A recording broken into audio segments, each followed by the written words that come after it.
Elephant said, "You have done me a good deed, and one day I shall return your kindness." Lion commanded his ministers to appoint a commission of inquiry. The commission called Mr. Hyena and other elders of the jungle, who all supported Mr. Elephant's evidence. Once the European powers were kicked out of the region, the people started to live in peace.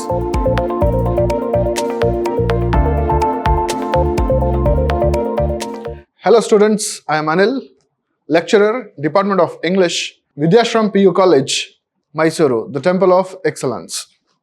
Today we shall start with the first chapter of your PU class. The title of the chapter is The Gentleman of the Jungle by Jomo Kenyatta.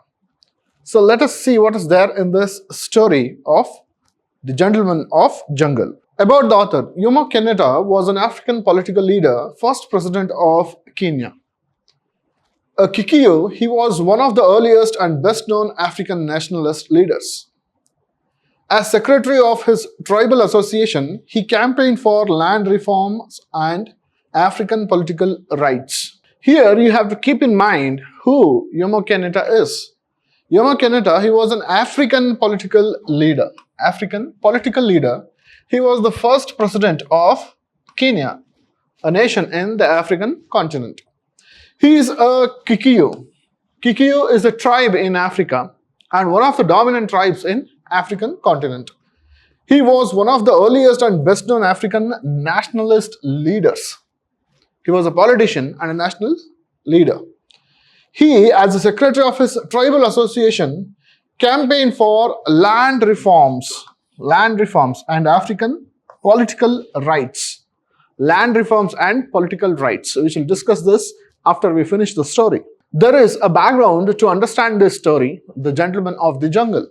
So let us see the background. This chapter throws light on 19th century colonial era and misuse of supreme power by Europeans in Kenya. You also know that India was under the rule of the British East India Company in the beginning and then British Crown later on. And most of the Indian wealth flowed from India to England. And similarly, British had colonized many of the countries in different parts of the world. And Kenya was one among them. The Africans lost the lands they had traditionally lived on and cultivated. So land is one of the important factors in any political setup. So here the African, they lost their land which they had traditionally lived on and cultivated. This lesson, The Gentleman of Jungle, is narrated in the form of a fable. What is a fable? A fable is a story in which animals become the part of the story. They act like human beings. They talk, they converse, they decide, and they make the major platform for the story. This lesson is narrated in the form of a fable, which reflects the attitude of Kikuyu, that means the Kikuyu people of Kenya towards European laws and European commissions.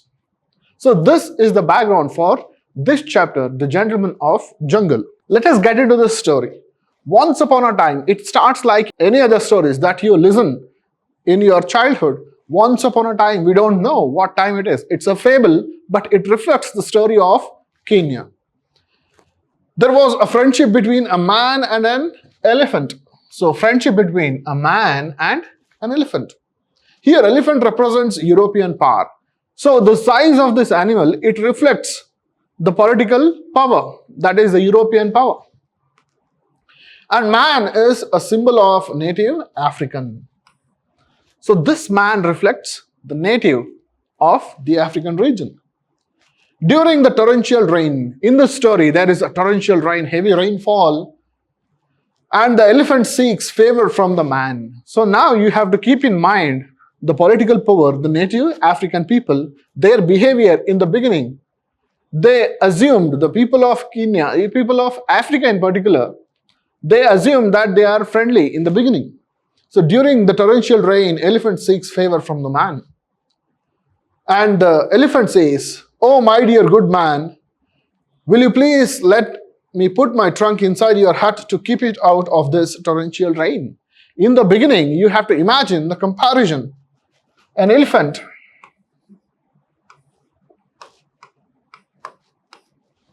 So here, this elephant seeks to put its trunk in the beginning, small portion of its head inside the hut, to keep it out of this torrential rain. Man replied, "My dear good elephant, my hut is very small, but there is room for your trunk in gently." So here, the man is a good man. The people of Africa, they were good in nature. They perceived that the European people are friendly in the beginning. So the man said, "Dear elephant, my hut is very small, but you can keep your trunk inside." Yes, you can keep your trunk. The hut symbolizes of natural resources available in Africa. Here, that hut reflects the African resources that were available then. Elephant said, "You have done me a good deed, and one day I shall return your kindness." So elephant was very thankful in the beginning. But what followed? As soon as the elephant put his trunk, so as soon as it put a small portion of its body into the hut, what happened? Elephant again said, "My dear good friend, your skin is harder than mine. And as there is not enough room for both of us, you can afford to remain in the rain while I am protecting my delicate skin from the hailstorm." So here, what happened? Elephant put a little bit of its trunk in the beginning, and suddenly what happened? Slowly, the elephant started going inside the hut, and it pushed the man outside. And when the man realized that he was outside his own hut, the elephant said, "My dear good friend, your skin is harder than mine. Do you think so?" Elephant skin is far more thicker than human beings. So here, the elephant is giving the justification that the human being's skin is harder than its own. Therefore, man can stand in the rain while it took shelter in the hut. So this is how that elephant kicked the man out of its region. Now you have to imagine the political power of Europe, how it kept the people of the native outside from accessing to their resources. Man starts grumbling. Now, the people of Africa, they were really in not good terms with the elephant, the European power. Now, there is the king of this jungle, a lion. "Don't you all know what I am, the king of the jungle? How dare anyone disturb the peace of my kingdom?" Now, everybody started perceiving that the man has created some rumors, disturbance in the forest. The lion who wanted to have peace and tranquility in his kingdom, it said, lion commanded his ministers to appoint a commission of inquiry. Now the man had a complaint to the king of the jungle. So the king of the jungle, lion, it asked the ministers to set up a commission. And that commission was set up by whom? All the animals. So here, all the animals, they represent the European side of the people here. And that commission was like this. The elephant decides to appoint the committee members. So here, the complainant was the man. The complaint was against this elephant. But here, look at the funny part. The elephant is appointing a commission. And there, these are the members. Mr. Rhinoceros, Mr. Buffalo, Mr. Alligator, Mr. Fox was the chairman, Mr. Leopard to act as secretary. Now here, all except Mr. Buffalo are carnivorous. They have claws, they have teeth. The committee was set. Now, the man got disturbed. Why there is nobody to represent my own kind? So the man asked, he demanded someone from his side. But the animals, they denied. Why? But they denied, saying, no one from man's side is educated enough to understand the intricacy of jungle law. This is how, wherever the Europeans went, they took the people under their control. There was nothing to fear, as the members of the commission were all men of repute for their impartiality in justice, and as they were gentlemen chosen by God to look after the interest of race less adequately endowed with teeth and claws. So here, that was their explanation. These animals were gifted by God to take care of the creatures which are below them, which are not gifted by teeth and claw. That teeth and claw represent the control, military and political power control over others. The commission sat, and the elephant is called to provide evidence while he came brushing his tusks with a sapling which Mrs. Elephant had provided, and said in an authoritative voice. Now the enquiry started. The elephant came to the commission. It started telling the story. Gentlemen of the jungle, there is no need for me to waste your valuable time in relating a story which I am sure you all know.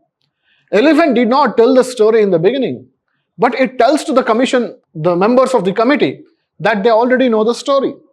I have always regarded it as my duty to protect the interests of my friends, and this appears to have caused the misunderstanding between myself and my friend here. The elephant is telling that there is a little bit misunderstanding, but that was a grave complaint. But the elephant is making it very simple. There is a slight misunderstanding between the man and itself. He invited me to save his hut from being blown away by a hurricane. Look at the story now. The story is completely changed. In the beginning, you have to remember that elephant asked for a small space to put its trunk, and slowly it kept the man outside the hut. It was inside. But here, look at the story which the elephant says. He invited me to save his hut being blown away from a hurricane. So I was there to protect his hut, not throw him out. As the hurricane had gained access owing to the unoccupied space in the hut, I considered it necessary in my friend's own interest, to turn the underdeveloped space to a more economic use by sitting in it myself, a duty which any one of you would undoubtedly have performed with equal readiness in similar circumstances. So here, the entire story is flipped upside down. So therefore, the elephant gives a wrong story to the committee. The commission called Mr. Hyena and other elders of the jungle who all supported Mr. Elephant's evidence. So everybody in the jungle who were in support of European power, they agreed to the story. While man began to give his account of the dispute, they cut him short by saying, "My good man, please confine yourself to relevant issues." The man wanted to tell his part of the story, but his speech was cut short. He was not given a chance to talk. They all say, "We have already heard the circumstances from various unbiased sources." So see the irony here. Unbiased sources. The entire committee itself is biased. That means they favor the elephant. They say that we are unbiased. That means we see both of you equally. So here, the man was not given any opportunity to express his story. All we wish you to tell us is whether the underdeveloped space in your hut was occupied by anyone else before Mr. Elephant assumed his position. Man began to say, "But." So the committee asked a different question which did not have any relevance with the man's story. So was it occupied by anybody before elephant came into your space? Man wanted to say no, but he wanted to explain his story. But at this point, the commission retired to consider their decision. And the committee said, there is no need for you to explain anything. The decision is made. Now, after enjoying a delicious meal at the expense of Mr. Elephant, they reached their verdict, called the man, and declared as follows. So they had a nice meal in the house of elephant. That means they were all bribed. The political actions are going on inside, behind the curtains.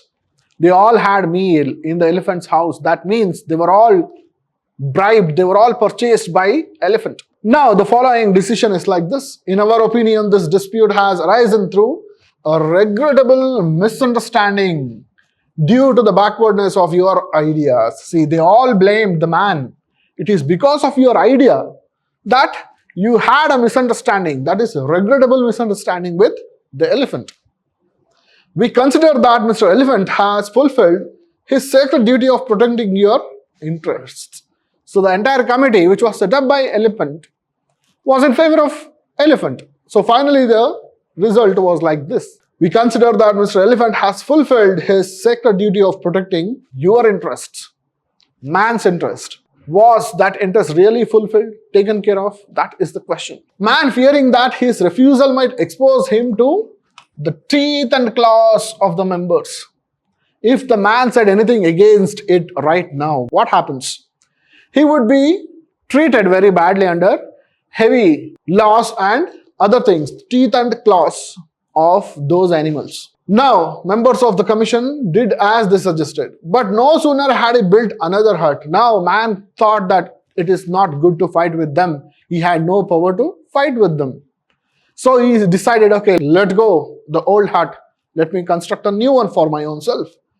No sooner had he built another hut, Mr. Rhinoceros this time charged in with his horn lowered and ordered the man to quit.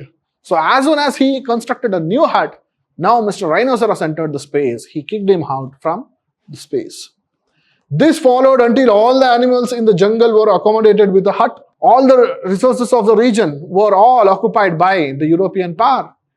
And the people of native Africa, they had been kicked away from their space. The man decided to adopt an effective method of protection since commissions of inquiry did not seem to be of any use to him. Now man thought for some time. He understood that something is wrong. If I do anything, then all these animals, they set up their own committee where they don't allow anybody from his side and they give a verdict which would help only the other side. So he decided, he had a plan in his mind. He sat down and said, there is nothing that treads on the earth that cannot be trapped. So here is the political thought which says, there is nothing that treads on the earth that cannot be trapped. In the earth, anything can be trapped which moves. Anybody that walks on this earth can be trapped. That means now he is planning to trap those European power in their own method. Or in other words, you can fool people for a time but not forever. This also talks about something. You can fool people for some time, but people will also get to know what is happening, and then there is no next time. Early one morning, when the rest of the huts began to decay, he went and built a bigger and better hut a distance away. Sooner all the animals fought for their place in the hut. So now he understood that hut, it has been decaying, it was built of leaves, etc. Now the man decided, let me set up a trap for these animals. Now he built a bigger and a strong hut. While the man set the hut on fire and burnt it to the ground. Finally, when he built, sooner all the animals fought for their space in the hut. They all charged in. They wanted to have that space. Everybody came in and the man trapped the entire animal group in the space. Finally, what he did, while the man set the hut on fire, he put the hut in fire and burned it to the ground. So he completely burned the hut down with all the animals inside. Then he went home saying, peace is costly, but it's worth the expense. So this is the theme where Jomo Kenyatta talks about his political ideology. He says, peace is costly. If you want to be in peace, you have to take some harsh measures. But it's worth the expense. So whatever has happened so forth, they all are worth achieving peace. And lived happily ever after. So after that, once the European powers were kicked out of the region, the people started to live in peace. And that struggle was not a peaceful struggle. It was a very tough fight with blood. So therefore, the author highlights this. The hut was put on fire. So finally, he says, and lived happily ever after. The man lived happily ever after. After kicking out European political powers from their region, the people started to have a peaceful life. There ends the story, The Gentleman of the Jungle. Now, there are some words in the text which you need to understand. Here are some of the words discussed. Hailstorm is thunderstorm in which pellets of ice fall. Turmoil, disturbance, emotional agitation. Tranquility, peacefulness. Intricacy, complexity. Evidence, that which serves to prove something. To gain access means to find a way to approach. Compromise, that means to settle issues by mutual consensus. Embroil means conflict. This is the story of The Gentleman of Jungle by Jomo Kenyatta. He was the first president of Kenya. He talks about the political occupation of the African region by European colonial powers. And once European colonial powers occupied African region, the people of Africa, they revolted against their occupation because They, in the beginning, were good people, but later on they showed their true colors. And finally, the African people fought European powers in their own way.